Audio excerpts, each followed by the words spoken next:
क्या हाल है सबका। चलो तो कहानी शुरू करते हैं।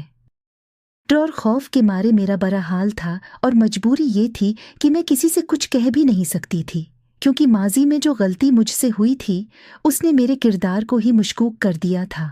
अब चाहे मैं कुछ भी कहती, कोई मेरी किसी भी बात का यकीन नहीं करता। ये बात है कुछ अरसा पहले की, जब अपने शौहर को जैसे ही खतों में खाना देकर वापस जा रही थी तो 5 लड़के मेरे पीछे दौड़ने लगे थे और मेरा दिल बैठा जा रहा था। चलते चलते वो मेरे इस कदर करीब हो गए थे कि मुझे लग रहा था कि वो मुझे पकड़ लेंगे। मैं तेज तेज कदमों से अपने घर में दाखिल हो गई। पीछे से मुझे कहके लगाने की आवाज़ सुनाई दी थी। मेरी सास ने मुझे देखा तो कहने लगी, क्या बात है, भागते हुए आ रही हो।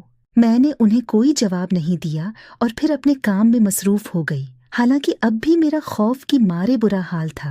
मेरा दिल बहुत जोर से धड़क रहा था, मगर मैं अपनी सास को कुछ भी नहीं बता सकती थी। उनको बताना अपना ही तमाशा लगवाना था, क्योंकि पहले ही वो मेरे माजी के जख्म दोहराती थीं। अगर मैं उनको बताती कि आवारा लड़के मेरे पीछे पड़े हुए थे तो वो और कोई कहानी बना लेती। इसीलिए मैंने खामोश रहना ही बेहतर समझा।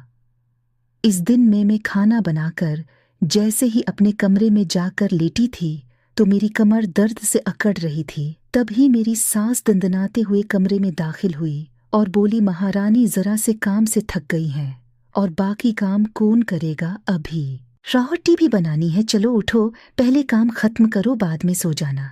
ये सुनकर मुझे बहुत गुस्सा आया। मेरी सास न जाने मुझे क्या समझती थी, शायद फौलाद या कोई सख्त जान चीज, जो मुझे वो एक घड़ी भी आराम करने नहीं देती थी। थोड़ी देर के बाद मैं दोबारा से रसोई घर में चली गई थी।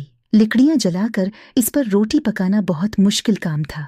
मैंने ये मुश्किल काम किया और जैसे ही फारिग हुई तो सास कहने लगी कि अब जल्दी से मेरे बेटे को भी जाकर खाना देकर आओ।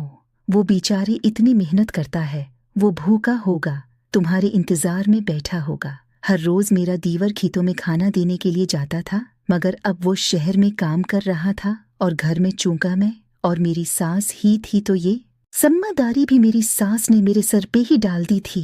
पिछले 2 दिन से ही मैं ही उसे खाना देने जा रही थी। अब जब मैं खेतों में खाना लेकर जा रही थी तो ऊंची नीची जगहों से गुजरते हुए मेरा पांव बार बार मड़ रहा था और मैं खुद को बामुश्किल गिरने से बचाते हुए अपने शौहर के पास पहुंची। मुझे देखकर हमेशा की तरह उसकी आंखों में चमक आ गई थी।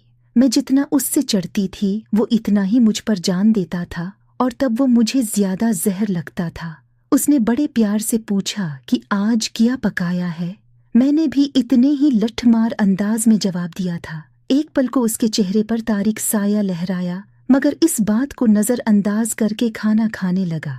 जितनी देर तक वो मेरे प्यारे नजरें, अगर आप उस कहानी को मजीद सुनना चाहते हो और पार्ट 2 देखना चाहते हो तो इस चैनल को सब्सक्राइब कर लें, ताकि आपको आसानी से उस कहानी का पार्ट 2 मिल सके।